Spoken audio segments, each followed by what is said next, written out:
Hey, it's Ricky Burke from Cybersec People.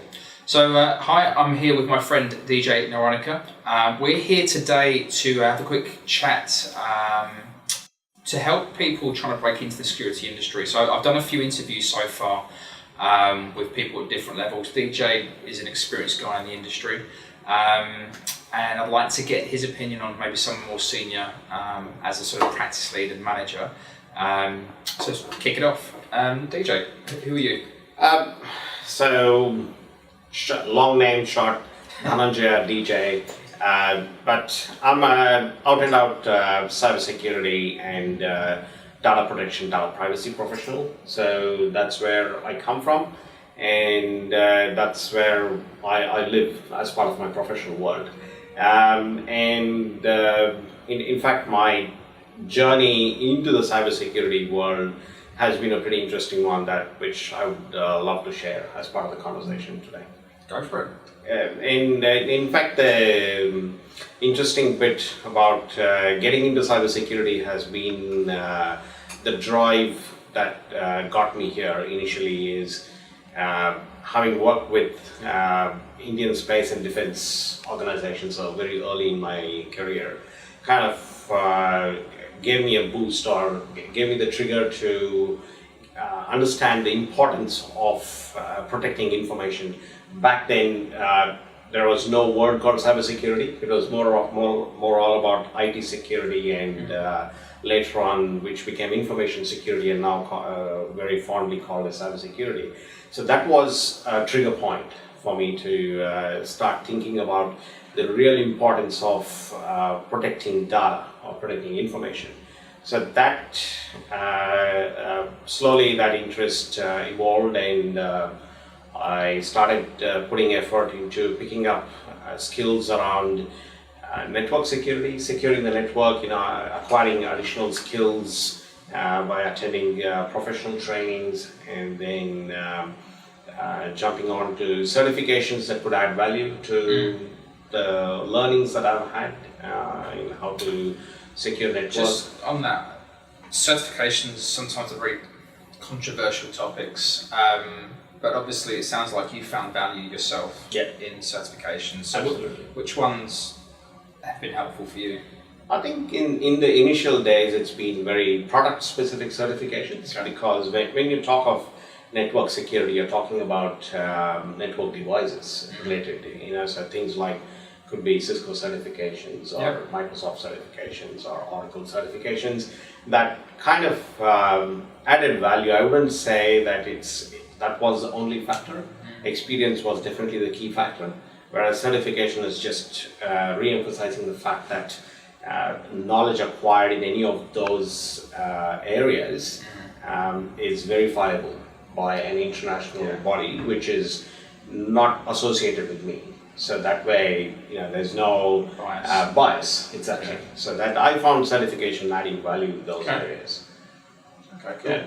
And I think from there on, moving on, I've been through a lot of self-funded education in acquiring knowledge and then certification, be it ISO 27001 or be it in the field of like Checkpoint, or it could be other certifications like CISSP or other ISSMP, and quite a few other certifications that actually I see as building blocks for the career.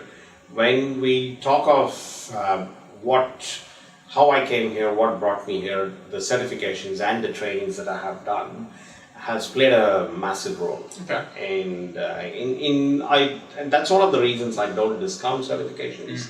There are a lot of people who are not a big fan of certifications, because it's mostly used as a propaganda, to say that I can wave 10 certifications around, and which means I'm better than the one who has 5 certifications. That's not true, but it's more about how it plays a role in the value that brings onto the table, in being able to, someone independently being able to verify the knowledge that I have, and being able to, and in turn I being able to demonstrate that in the work. So that's how I see that. Yeah, I think demonstrating capabilities is massive. Absolutely. Okay. Sorry, one thing you've not covered. What about your spare time? Yes, that's another interesting topic. So as part of when I do have time, which probably a couple of hours a month, I do also work with IAC Square Melbourne chapter. As many of you would know, IAC Square is a global professional body which is across cybersecurity education and training and certification and a lot of other cybersecurity awareness activities around the world. So as part of IAC Square Melbourne chapter, I represent the chapter as the president and chair, responsible to run the activities of Melbourne chapter. But having said that, of course, there is a very able team of other directors who sit on the board and who drive the chapter's initiative. So that's been a very rewarding experience because that's a platform that I use extensively to reach out to the younger generation of especially students who are looking to make it into the cybersecurity space, cybersecurity risk management, and whatever you call it as, different flavors of security. That's a platform that I use extensively. And also there are, as part of the members, there are right from students all the way up to CISOs who are members of the IAC Square Melbourne chapter. And that's how we got talking first of all, is your passion for mentoring and helping people. So I know that on a personal level you mentor a number of people, which I love to hear about. So as someone who's a bit more senior in the industry, you will see different things in terms of organisations, what companies are looking for when they're hiring, the types of jobs out there. So for the people you're mentoring or people you're going to mentor, what is your advice in terms of maybe, first of all, what should they be doing to prepare themselves? And also, what do you see in terms of maybe the jobs out there? How can they give themselves an advantage in terms of maybe the type of role or any skill sets worth learning? I think it's a fantastic question because this is a question that I get asked very often. When we talk about mentoring or coaching people to actually make it into the cybersecurity industry, this is one very valid question. And the first thing I would say is you need to understand, yes, cybersecurity is in very high demand, skills in the cybersecurity space. There are millions of jobs around the world, but that doesn't mean that everyone is eligible for that. No. And which goes back to the point that anyone looking to get into the cybersecurity space need to be aware that there will be hard work required to get to these high-paying jobs. And while there is a massive shortage of cybersecurity, it's a controversial statement I'm making then, saying there is a shortage. There are people who argue against it, who are happy to debate with me, saying, no, there are enough people, but real quality people who can actually drive strong strategy in the cybersecurity space. There is shortage of those people. It's a very controversial topic as well, because there's a set number of people right now, and there's a set number of jobs, and those jobs are growing. The number of companies willing to train people to get to that level, that's a grey area. That's the gap actually. And in fact, when companies are paying top dollar, they want someone who can come in and actually advise them. And I think companies are willing to spend a few dollars to a few $100 or $1,000 to actually bring someone up to speed to what their expectation is for the role that they want the person to play.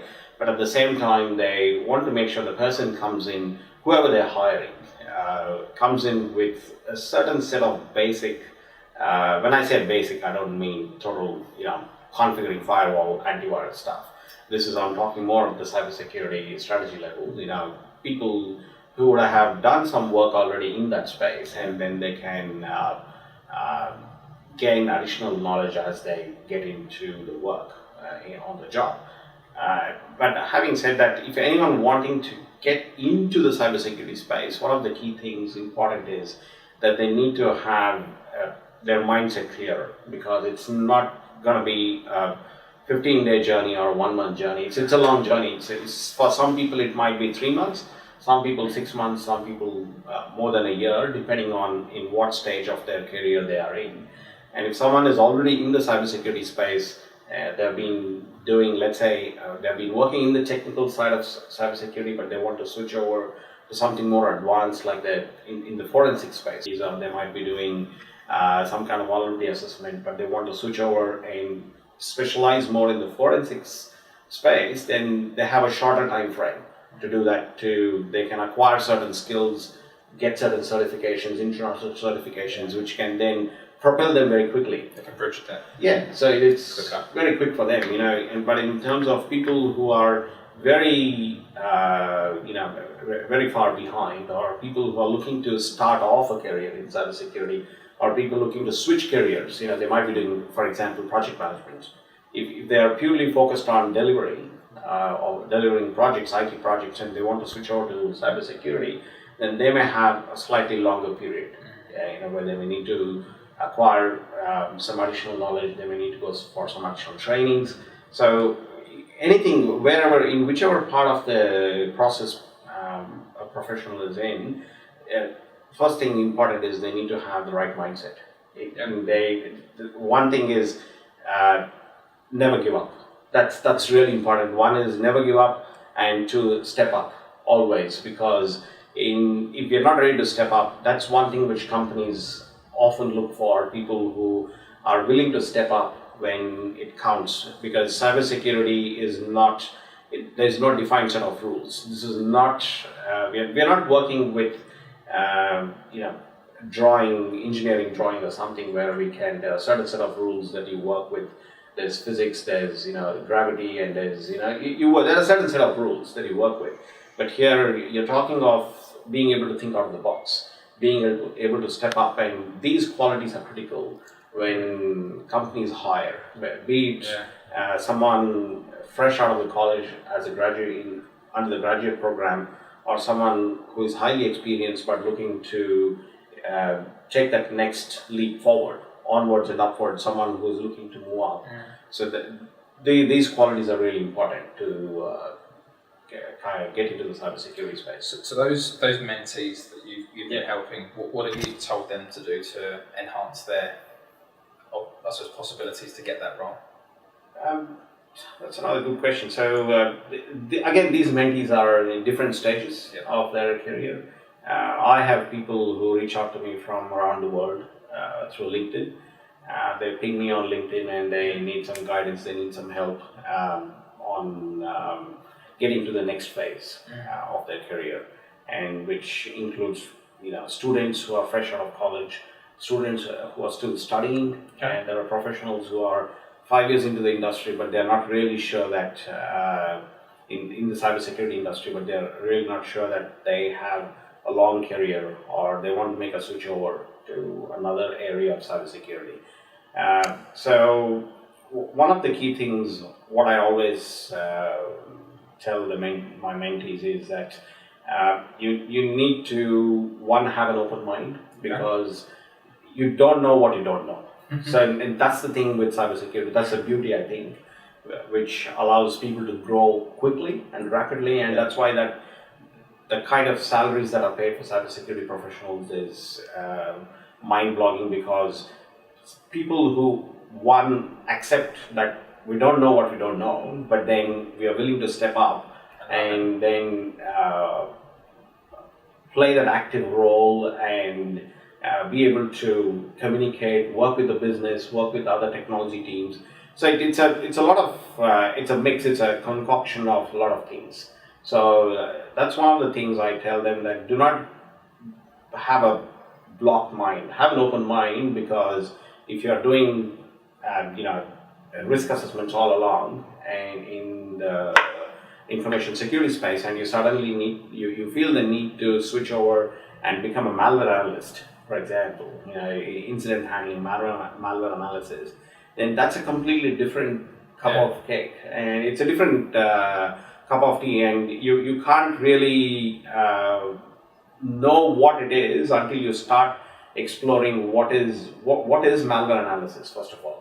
There's someone who's never done it.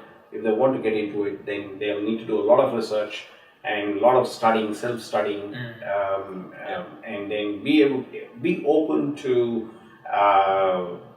learning from others, because that's the way this industry works, that we learn from one another, and that's where chapters like SXiQ Melbourne chapter play a crucial role in bridging that gap. Because every chapter meeting we bring in experienced professionals from the industry, and they come down and provide some insights into the area that they specialize in. For example, our last SXiQ Melbourne chapter meeting was on cloud security, which is very topical nowadays, given that every industry is moving their data across to the cloud. How do we secure data in the cloud? That was a very topical subject, and it was well received right from students who attended from one of the leading universities in Melbourne to highly experienced people who are already working on cloud, but they were not really clear on certain facts and fundamentals about the various security aspects in the cloud. Even they had something to take away. So it's more about sharing, how much anyone who's looking to make it into the cybersecurity space or looking to step up in the cybersecurity space, have an open mind and be open to learning from others. And if you feel that you've got some concepts wrong and you get to know about it, acknowledge it quickly, and that's how your mind will be open to learn quicker. Yeah. So some advice that I normally give people in those sort of situations is, and I'd love to hear your take on it, is obviously the industry is massive. Yeah. Different people will suit maybe different types of roles. That's true. But also you don't know what you don't know. Yeah. But I think maybe first of all try and follow your passion. So people tend to gravitate towards maybe certain types of roles, or their characteristics will suit certain type of roles. Agreed. Follow that.